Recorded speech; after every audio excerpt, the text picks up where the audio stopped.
We don't race for money. We're motivated by trophies. I'd rather have the challenges of two drivers fighting for a win than the challenges of one driver fighting for the win and the other fighting to get into Q3. That's what Max has shown. Great driver, great car. I think when you see great car, not as great driver, Sergio, who is a very good racing driver, who's won Grand Prix, but clearly not at Max's level, you can see the difference. If Max was in a car that's not capable of winning, he'll get a little bit more out of it, but he's not going to take a car that's 15th and win at it. You got to have the car, but then you also have to have the driver.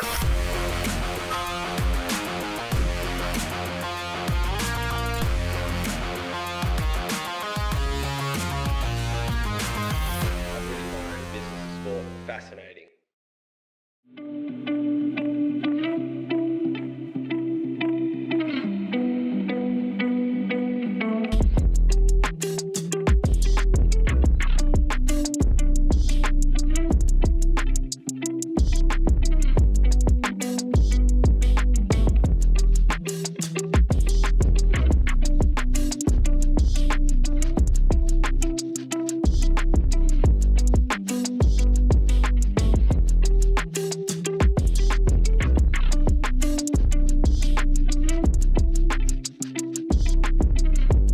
Zak, thank you so much for doing this with us today, and thank you for hosting us. My pleasure. First time here? The first time here. I think many people think of you as team principal, but you're actually chief executive of McLaren Racing. What's the difference? In our case, because I think every team's structured a little bit differently, I'm ultimately responsible for the overall performance of the business, which of course means on track, off track, every aspect. But Andrea Stella, our fantastic team principal, he is responsible for the ultimate performance of the racing team on track. Ultimately, I'm responsible for Andrea, so by default, that makes me responsible, but I count on him 100% to give me a good report card with the shareholders at the end of the year. Is it a unique structure? Because a lot of the other teams, we don't necessarily see the chief executive playing that role. Yeah, I think if you kind of go down the list, if you'd like, Ferrari, Fred is purely a team principal, and the chief executive there is over the road car business and Formula One. I'm not over the road car business, so that's a little bit different. If I look at Mercedes, Toto is an owner, CEO, and team principal. So yeah, I think there's no one, to my knowledge, that kind of replicates the exact model that we have. Everyone's got some version of. You recently said that every team is worth $1 billion. At least. Why?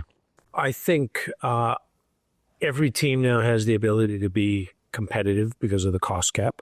Every team has the ability to be profitable because of the cost cap. So now you've got sporting parity, or the ability to have sporting parity. You couldn't even have a cost cap because the gap between the big spenders and the small spenders was just too big. And in the sport where technology drives a lot of the performance, you're just never going to catch up. So I think that's made Formula One more attractive to investors. And then with the cost cap, we're limited on how much we can spend, but we're not limited on how much we can raise. Economics and the sport is doing so well that we're in a place where we can raise more commercial income than we can spend, i.e. be profitable, which about at least half the grid is profitable now.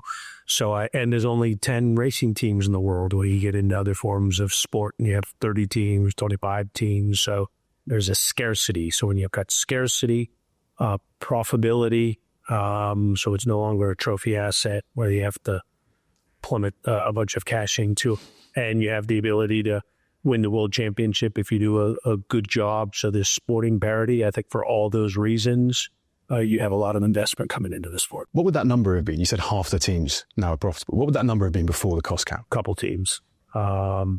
We were in the good old days, and then we weren't for a long time, but now I think 6 or 7 teams are profitable, and there's absolutely no reason why all 10 can't be. Can I ask you, given the profitability and then given the cost caps on what one can spend, what does one do with the excess cash?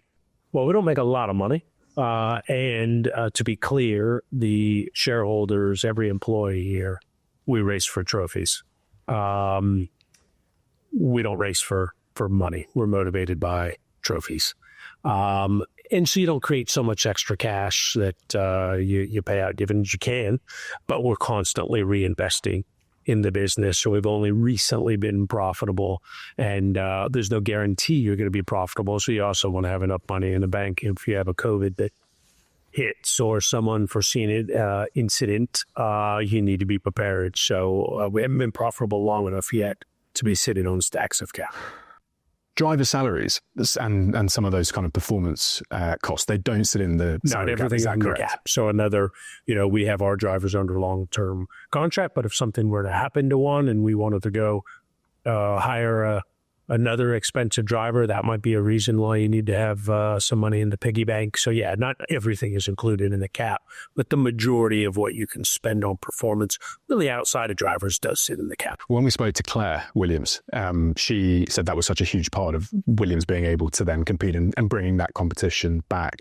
Was that part of it that was really important for the top teams to kind of carve out so that they could still spend that money on top drivers? Yeah, those that have extreme wealth didn't want this parity in financial performance. So they wanted to have some areas in which they could still, outspend the competition. So if you look at what Max Verstappen's getting paid or what Lewis is getting paid, our two drivers are very well paid. But yeah, that was an area of fiscal difference. So they wanted to not have everything be totally flat. The development of McLaren over the last 18 months has been incredible. What do you attribute a lot of that success to? People, first and foremost, leadership, Andrea Stella. But it's every department has to be firing on all cylinders because everything feeds performance. So whether you're directly working on the race car or you're in the finance department, making sure that we're spending our money wisely. So every dollar we spend goes into performance, whether you're on a commercial team, which raises the revenue to be able to pay drivers and hire the best talent. So, it's not just the people touching the race car that are putting performance on the racing team. If I had to pick one, it would be our people, our culture, our work ethic. But of course, you then have new wind tunnel, upgraded CFD simulator. So you've got technology, you've got two great drivers. So it's a combination of all that. But if I had to put, what's number one on the list would be our people. Operationally, there's many successes. What did you not do that, with the benefit of hindsight, you wish you'd done? I'm okay with what we should have done differently because we know what we should have done differently, and that's just learning from things you should have done differently. So I'm not one that looks back and go, I wish we would have done that differently because we learned. Of course, there are things, but this is sport, whether it's a football player who goes, well, I wish I would have missed that goal, or a baseball player, I wish I would have struck out, but that's sport. I think it's unrealistic to think you're going to have 100% track record. So when we do things that we would do differently now, that's just nothing more than learning. It makes us a better race team today than we were yesterday. In Formula One, you've got performance in two really different levels. You've got people driving the car that have to be at the top of their game, and you have the people making and designing the car. The engineering side is fascinating. We see a lot of coverage of it recently with an Adrian Newey profile and the move and the importance that brings.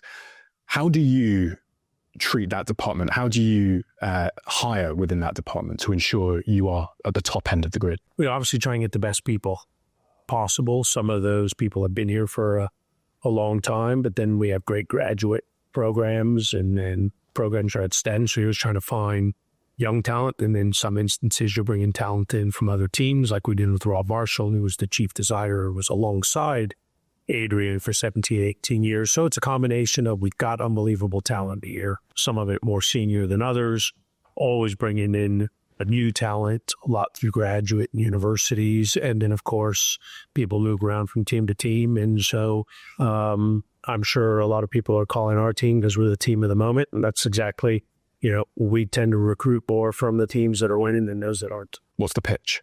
I'd like to think how we treat our people, the attention we put on our people, their work environments, their mental and physical well-being, their families, and we've got the benefit of being McLaren, so it's an iconic brand. So I think if you're a football fan or a baseball fan, there are teams you naturally gravitate towards because of the iconic teams. So that's something that is fortunate. Do you believe in work-life balance? I believe in it. I'm not very good at it. Is that not what makes you good? Yeah, I mean, I'm a workaholic. Yeah, there's upsides to that, but there is a time to tap your brakes. That's something I've gotten better at, because when you tap the brakes, you can recharge the batteries, put on some fresh tires, and so what feels like you're slowing down, actually, you have a better race pace because you're not wearing yourself out. So yeah, I think to be successful, I'm probably not alone in CEOs who say I don't have a great work-life balance, but you can always improve on it. We mentioned kind of Adrian Newey there and kind of the celebritization of engineers. When we think about kind of star cultures and kind of being number one, you have Lando, you have Oscar. Can you have two number one drivers at the same time? Yeah, for sure. It's not without its challenges. I'd rather have the challenges of two drivers fighting for a win than the challenges of one driver fighting for the win and the other fighting to get into Q3. That has plenty of downside. We've got two great drivers. We have great relationships, transparent, we're fair. And so I think we can manage through their desire to beat each other because they're both team players. There'll be moments, as there have been this year, of high stress, but that's sport. How do you communicate to them in the right way? You don't take them by surprise. You develop a plan every day. So we're at the racetrack on Thursday. We're talking about what we're going to do on Friday, Saturday. So good communication, good transparency. We do keep score when they help each other out, so we try and bring a balance to that. But I think just being upfront and letting them know what our goals are and how their goals fit within our goals. How does it work when you also have an amazing kind of academy, should we say, as well, a driving school, and you have two young drivers who could very well drive for you for the next 10 years, potentially? When you're creating a pathway, but you've got such a solid base, how do you manage the relationships and keep the value of that? Ultimately, you hope that, which has been the case with Gabriel, who now signed with Audi, that if we can't provide an opportunity for them, that hopefully we find them an opportunity elsewhere. So in Gabriel's case, which is a great example, we don't have room for him. He's a great talent, but we helped get him to where he is, and he got into an Audi. So if I'm a young driver, the question I would be, which is I think what you're asking, which is, hey, I want to join, but Lando and Oscar are there. I think our answer is, A, you never know if someone might get appendicitis, which we've seen, break a leg or get COVID. Or in the event we don't have room for you, hopefully we can showcase your talents and someone else will pick you up. So at least we're going to still further your career. What excites you the most about these two? Because it is, I would say, maybe one of the best and most exciting pairings we've seen in a long time. How fast they are and how few mistakes they make. I think a lot of fast drivers in Formula One, but our guys keep it on the black stuff, as we say. They race hard, they race clean. They're great guys. They're great with our sponsors. They're great with our fans. So as I've said many times, I think we have the best driver lineup in Formula One. There was obviously a lot of competition and challenge around the signing of Oscar Piastri. Mm-hmm.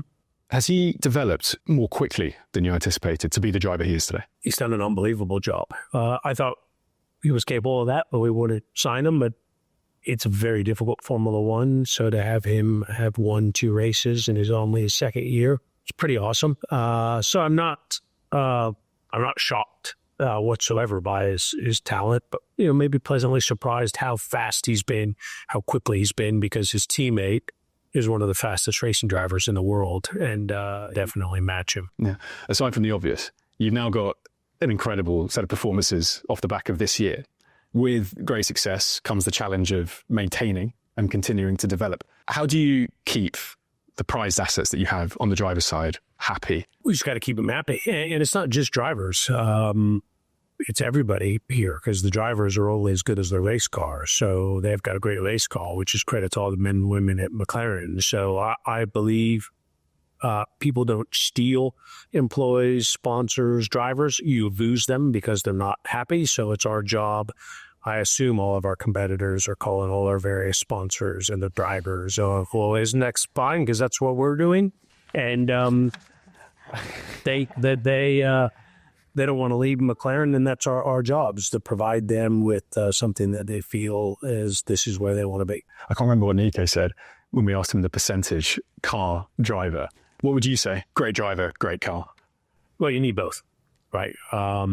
That's what Max has shown. Great driver, great car. I think when you see great car, not as great driver, Sergio, who's a very good racing driver, who's won Grand Prix, but clearly not at Max's level, you can see the difference. But if Max was in a car that's not capable of winning, he'll get a little bit more out of it because of how awesome he is, but he's not going to take a car that's 15th and win it. He might be able to take a car that's third quickest and win it, but you got to have the car. But then you also have to have the driver.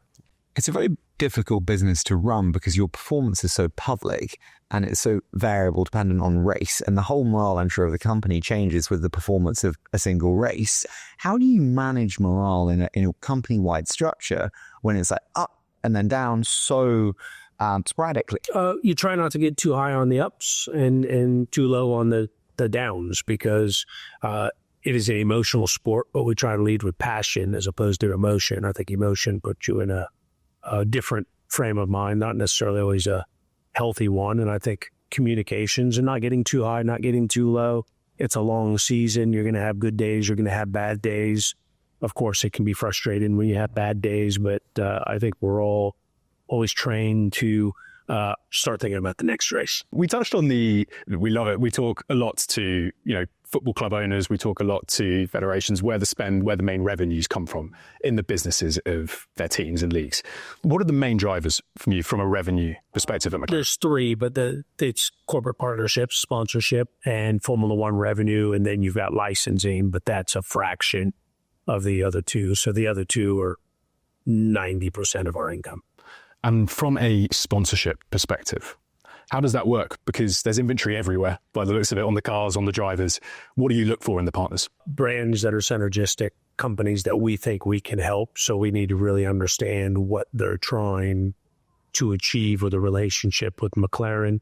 With like-minded brands. So if you look at our car, it's the best technology companies in the world, the best consumer brands, premium brands. That's the type of brand that we are. We're, technology, lifestyle, premium, global. And so that's where the Googles and the Dells and the Ciscos and the MasterCards, the Richard Meals all fit in very well within the McLaren ecosystem. And we do different things for all of them to help them grow their business. Which partner do you not have that you would most like to have? Well, I used to say Google, but we've had Google join. We have a pretty awesome roster of partners that are in a variety of categories. I'd like to have some more consumer brands because they help us with the race fan. Our B2B technology partners help us run the racing team, whether that's direct technology or companies like Workday who help us with our finance and HR function. But then the monsters of the world, they help us a lot with our fan engagement. And I think that's an area that the sport's still young in how sophisticated we are, and so are the consumer brands can help us reach more consumers. So consumer is where we're focused at the moment. Appreciate numbers, potentially protected, but when it comes down to the value of the sponsorships, Claire, again, when we were talking about Williams, said, Frank Williams was turning down 40 to 50 million in the 90s, and then suddenly a lot of these numbers just completely changed. How do you sell the relationships? Is it title sponsorship or more premium sponsorships, and then you have the sub? Well, if you have different levels. It starts with how much branding someone wants on the car. We have partners that have no branding on the car. We have partners that have some branding in the environment, but not on the race car. We have some partners that have no branding, and then we've, of course, got partners who have substantial branding on the race car, and that's all driven by what their needs are. Okay, we're going to do a quick fire. So we're going to say a short statement, and then you give us your immediate thoughts. Does that sound okay? Yep. So favorite track on the F1 calendar? Easy spot. Biggest hidden cost? Biggest hidden cost? I wouldn't say it's hidden, but we spent a lot of money on travel and hospitality. The driver that you'd love to have in your team, past or present? Ayrton Senna. What most impressive car technology in recent years? The hybrid. What do you struggle with most as a chief executive? Not enough hours in the day. Which rival team do you respect most? Ferrari. Oscar or Lando? Who's messier in the garage? Well, the garage is a pretty clean environment, but having been in both their locker rooms, I'd say Lando's a little bit tidier. Okay. I was going to get Oscar Lando, and I was joking. Best advice you've ever received in motorsports? Don't make the same mistake twice. And fine, if not motorsport, what would you do? Baseball. Player? Would love to be a baseball player. One word to describe McLaren's future. Success. Amazing. Zak, thank you so much for doing this. This has been such a pleasure. Really appreciate it.